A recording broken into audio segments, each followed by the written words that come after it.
Sud Radio, comment va la planète? Bonjour Morad Tabouche. Bonjour Jean-Marie. Réalisateur de la série Sale temps pour la planète. C'est diffusé sur France 5. Chaque semaine, vous faites le tour de France ou du monde sur le front du changement climatique. Aujourd'hui, vous nous emmenez en Normandie où les habitants s'inquiètent pour leur patrimoine menacé par le changement climatique. Et justement, cette semaine, Jean-Marie, je n'ai pas croisé un seul climato-sceptique. Et ça fait un bien fou par les temps qui courent.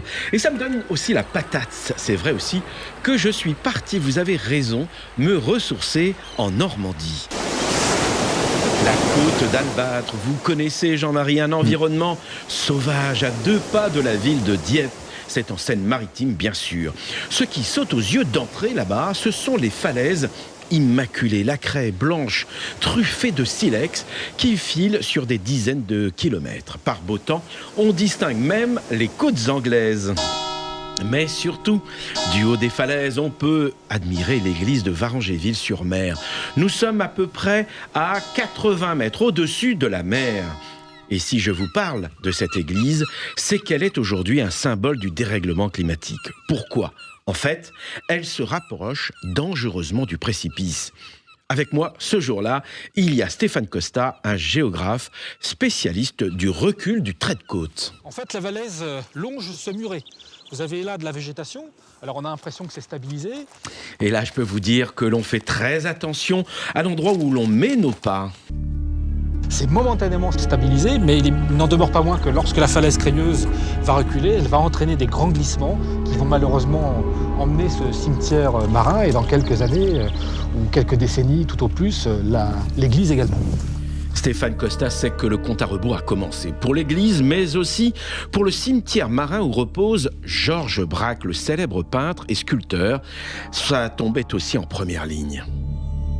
La falaise recule ici, lentement, mais sûrement.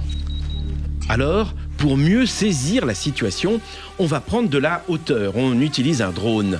La caméra nous montre alors l'église et son cimetière marin au bord de l'abîme. Danger imminent. C'est une église finalement qui a fait l'objet de beaucoup de travaux dans les années 80, où on a drainé les nappes, où on a mis des micro-pieux pour stabiliser un petit peu tout ça. Mais maintenant, 30 ans plus tard, eh bien, cette église est menacée. Je dirais que ces années sont comptées. À l'époque, lorsque Claude Monet et les impressionnistes immortalisent dans leurs tableaux les paysages de la côte d'Albâtre, aucun d'entre eux n'a le vertige ou la peur de voir la falaise s'effondrer sous leurs pieds. Aujourd'hui, Jean-Marie, le risque est élevé, d'où les efforts des autorités pour éviter le pire. Il faut dire qu'à l'intérieur de l'église, à côté des vitraux signés Georges Braque, il y a des fissures un peu inquiétantes. Au sein de cette église, on s'aperçoit qu'effectivement, toute une série de fissures ont déjà rendu un peu plus instable encore cet édifice. Vous voyez ici des grandes fissures dont un certain nombre sont suivies et malheureusement, ces fissures évoluent. Elles évoluent à tel point qu'il faut tirer aujourd'hui la sonnette d'alarme. Là, tous les clignotants sont au rouge. Donc la plus grande prudence, on ne marche pas au pied des falaises. Le moindre craquement, c'est rédhibitoire, il faut absolument s'éloigner. Oui, c'est dangereux. La preuve ici, en août 2015, il y a eu un mort, un pêcheur. La falaise s'est écroulée sur 70 mètres de long et sur 30 mètres de profondeur. Là-haut, on est vraiment très très proche du bord. Comme c'est très instable, naturellement, et surtout en ce moment, oui, là, faut pas faire les malins là-haut. Et je vous garantis que l'on est loin de faire les malins. C'est très tendu. Là, on est à 3 mètres du bord. Et quand il y a des effondrements massifs qui s'effectuent, c'est 3, 4, 5, 6 mètres qui partent en une seule fois et en quelques secondes. Donc là, on s'attache de multiples poteaux pour réduire le risque. Là, on voit bien qu'il y a 4-5 mètres qui peuvent partir en une seule fois. C'est vraiment dangereux. Pourtant, l'équipe de Stéphane doit aller au bout de sa mission et diagnostiquer l'état de la falaise. Là, vous êtes au-dessus du vide. Il y a combien de mètres en dessous ? Là, il y a 40 mètres. La mission de ce jour-là est de prendre des photos de la falaise et de les comparer à celles prises avant.